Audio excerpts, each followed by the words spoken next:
The break-even units revenue interactive calculator helps you determine exactly when your product or project becomes profitable.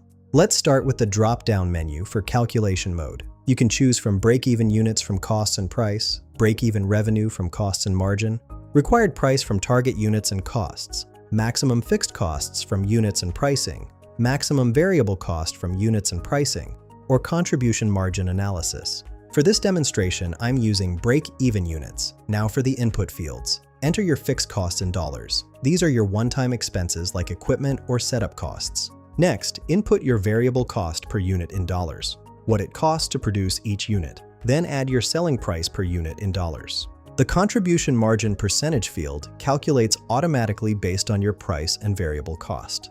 Target units lets you specify a production goal, and actual or projected units helps you compare against your break-even point. Click Calculate Break-Even Point.